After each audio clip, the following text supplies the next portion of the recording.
Hello everyone.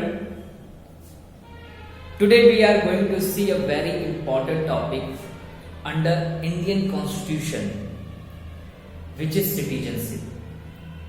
Part 2 of Indian Constitution, a very important topic under Indian Constitution and polity also.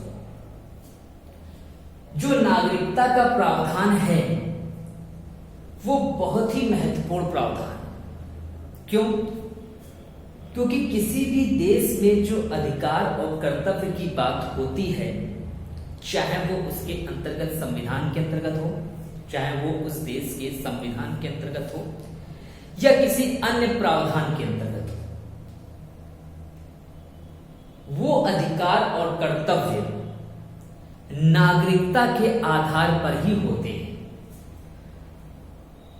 कुछ अब जैसे अगर हम बात करें फंडामेंटल राइट की, तो जो फंडामेंटल राइट हैं उनमें से कुछ राइट ऐसे हैं जो केवल और केवल देश के नागरिकों को ही प्राप्त है, जबकि कुछ अधिकार ऐसे हैं जो किसी भी व्यक्ति को प्राप्त है, चाहे वो उस देश का नागरिक, इस देश का नागरिक हो या चाहे ना।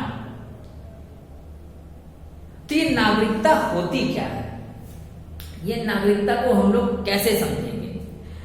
तो देखिए, बेसिकली जो होता है, किसी भी देश में जो अधिकार होते हैं वो दो प्रकार से हम लोग बांट सकते हैं। यानी किसी भी देश में जो रहने वाले लोग हैं, इसको इस तरह से अगर समझें कि किसी भी देश में जो रहने वाले लोग हैं वो दो तरह के होते हैं। एक वे जो उस देश के नागरिक हैं और दूसरे वो जो उस देश के नागरिक नहीं हैं, अर्थात विदेशी व्यक्ति हैं। तो जो विदेशी व्यक्ति हैं, जो विदेशी व्यक्ति हैं उनको भी कुछ अधिकार मिलेंगे और जो नागरिक हैं उनको भी कुछ अधिकार मिलेंगे। जो विदेशी व्यक्ति हैं उनको अधिकार मिलने के पीछे जो आधार है वो प्राकृतिक न्याय है, नेचुरल लॉ, जबकि जो नागरिकों को मिलने वाले अधिकार हैं उनका आधार वहां का संविधान और वहां की सांविधिक विधि है। ठीक है, तो यानी हम लोग आज डिस्कस करने जा रहे हैं पार्ट 2 ऑफ इंडियन कॉन्स्टिट्यूशन। ठीक है, which is citizenship, which is citizenship, नागरिकता। कहां से कहां तक? आर्टिकल 5 से लेकर 11, आर्टिकल 5 to 11। 12 से शुरू हो जाएगा क्या? मूल अधिकार। 12 जो आर्टिकल है वो क्या? राज्य की परिभाषा, राज्य क्या हो, तो उस वहां से शुरू हो जाएगा मूल अधिकार। तो हमें भाग 2 देखना है, आर्टिकल 5 से लेकर 11 तक, जो कि नागरिकता के विषय में प्रावधान करता है। देखिए, जो नागरिकता से संबंधित प्रावधान जो भारतीय संविधान में दिए गए हैं, जो हमारे कॉन्स्टिट्यूशन में दिए गए हैं, वो प्रावधान उस समय से संबंधित दिए गए हैं जब हमारा देश आजाद हो रहा था, जब हमारा देश स्वतंत्र हो रहा था और हमारे देश का विभाजन हुआ था। जबकि नागरिकता से संबंधित जो अन्य प्रावधान हैं वो संसद को विधि बनाने की शक्ति के अंतर्गत विधि बनाकर दिए गए हैं या विधि बनाकर बनाए गए हैं। ठीक है ना? तो हम लोग देखने जा रहे हैं पहले कि नागरिकता से संबंधित प्रावधान हमारे भारतीय संविधान में कैसे दिए गए। तो पहले हम उनसे संबंधित प्रावधान देखेंगे, फिर इसके बाद हम लोग जो संसद के द्वारा विधि बनाई गई है नागरिकता पर, उसका भी हम लोग एक संक्षेप विवरण यानी समरी हम लोग ब्रीफ में यहां पर हम लोग देखेंगे।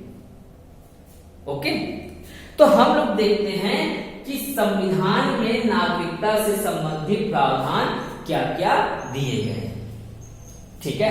तो जो संविधान में जो नागरिकता से संबंधित प्रावधान है, ठीक है ना, वो 4 आधारों पर दिया गया है। उसमें 4 प्रकार से नागरिकता का प्रावधान किया गया है हमारे भारतीय संविधान में। जो पहला प्रावधान दिया गया है वो ये दिया गया है कि कोई व्यक्ति भारत का नागरिक तब समझा जाएगा जब वह वहां का अधिवासी हो, जब वह वहां का क्या हो, अधिवासी हो। अब इसी पर हम लोग आर्टिकल 5 यानी कि अनुच्छेद 5 देखेंगे।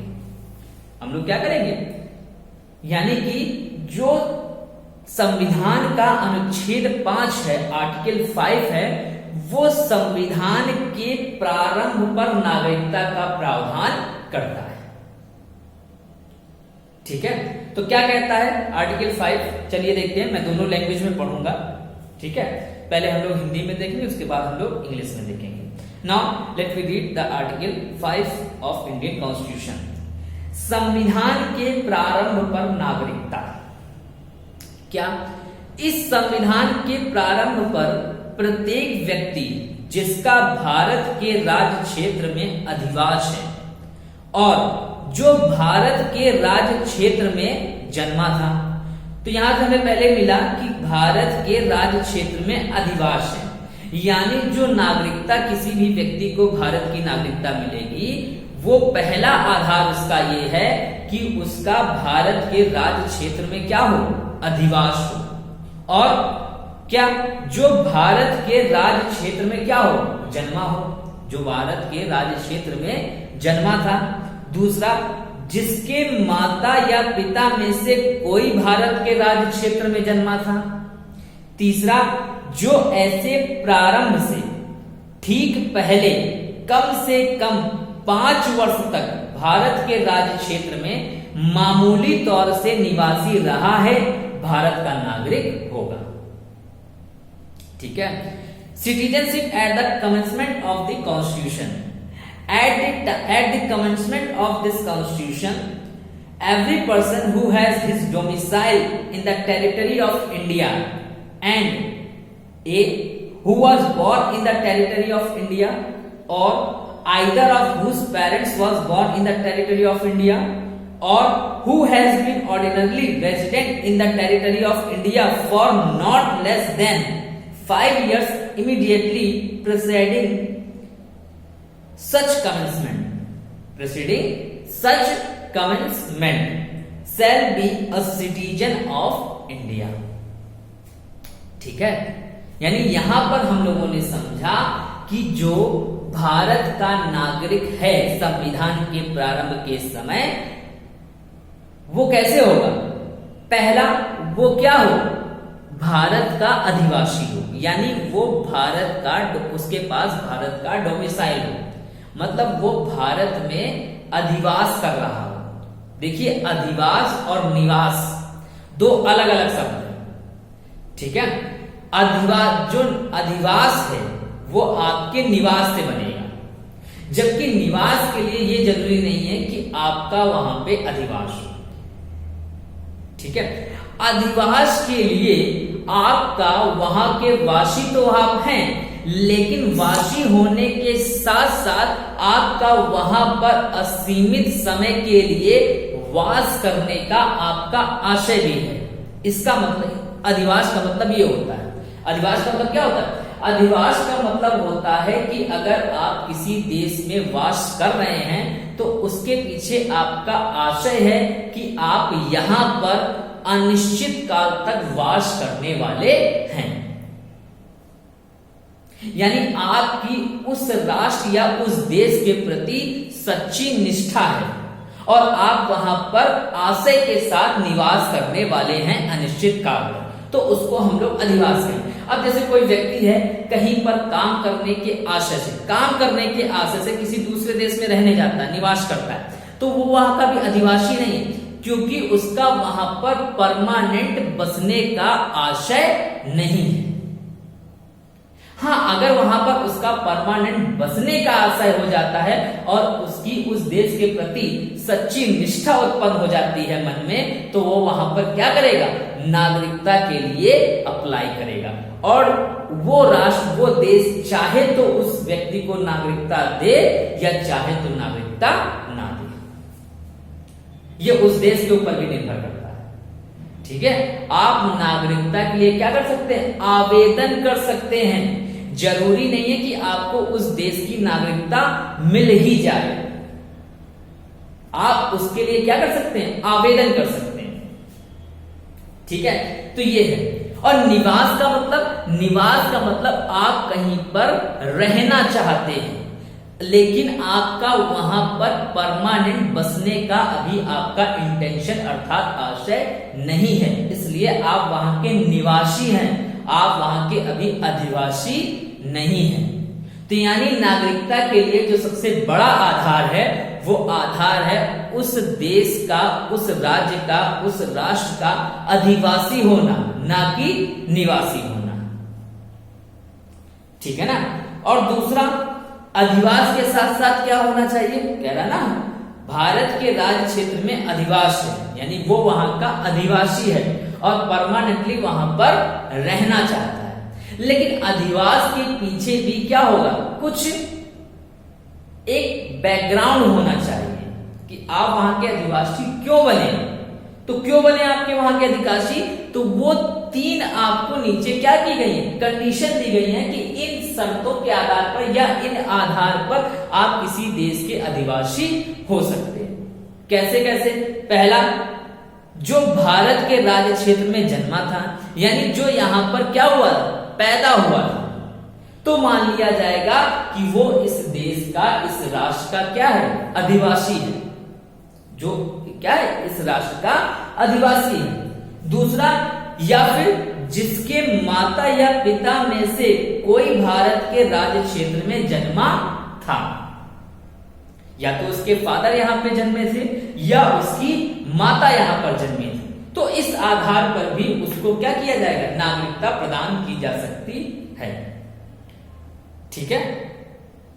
तीसरा पॉइंट, जो ऐसे प्रारंभ से, ऐसे प्रारंभ मतलब संविधान के लागू होने से, ठीक है ना, संविधान के प्रारंभ होने से, जो ऐसे प्रारंभ से ठीक पहले कम से कम 5 वर्ष तक, एटलीस्ट 5 इयर्स तक भारत के राज्य क्षेत्र में मामूली तौर से निवासी रहा है, ठीक है, वह भारत का नागरिक होगा। यानी यहां पर अगर ये 2 कंडीशन, ऊपर वाली जो अधिवासी वाली कंडीशन है वो, और उसके साथ साथ इन तीनों में से कोई भी एक कंडीशन अगर वो फुलफिल करता है, तो ये मान लिया जाएगा कि वो भारत का क्या, नागरिक होगा। यानी आर्टिकल 5 उसको ये अधिकार देता है, अगर 2 शर्तें वो पूरी कर रहा है, ऊपर वाली मैंडेटरी अधिवासी वाली, और उसके साथ साथ 3 जो कंडीशन दी गई हैं, उन 3 कंडीशन में से अगर कोई एक फुलफिल कर रहा है, तो वो उसका अधिकार होगा कि वो भारत का नागरिक समझा जाएगा।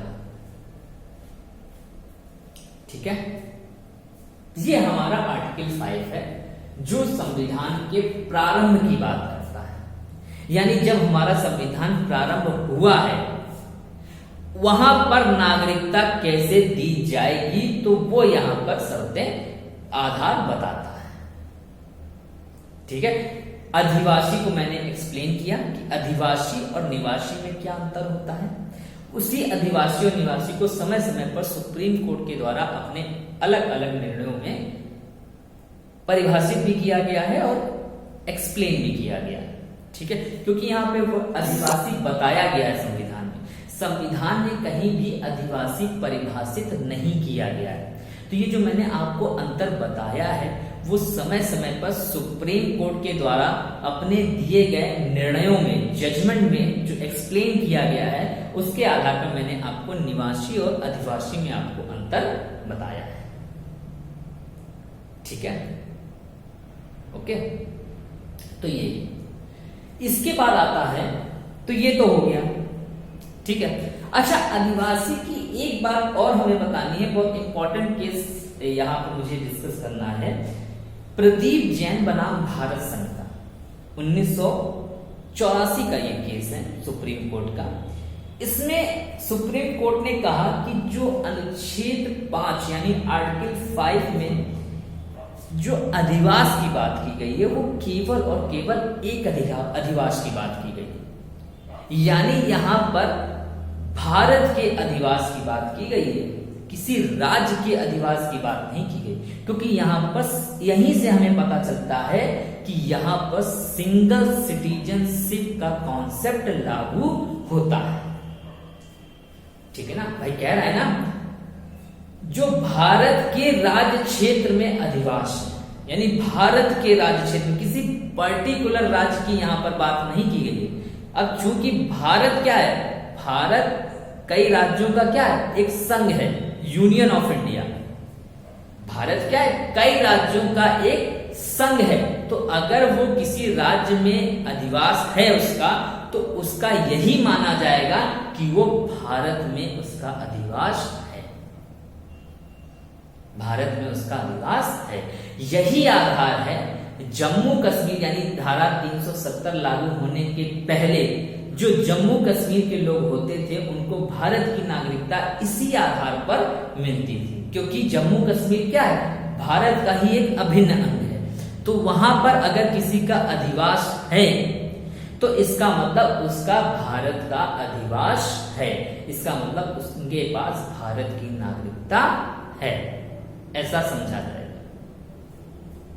ठीक है, यानी जो सिंगल सिटीजनशिप का कॉन्सेप्ट निकलता है इंडिया में वो इसी आर्टिकल के आधार पर निकलता है, क्योंकि जो आर्टिकल 5 है वो सिर्फ और सिर्फ एक ही अधिवास की बात करता है, ना कि राज्य के अलग अधिवास की बात करता है और ना ही राष्ट्र के अलग अधिवास की बात करता है। यानी अगर आप किसी राज्य में अधिवास करते हैं तो माना जाएगा कि आप भारत में अधिवास कर रहे हैं, क्योंकि भारत क्या है, भारत राज्यों का एक संघ है।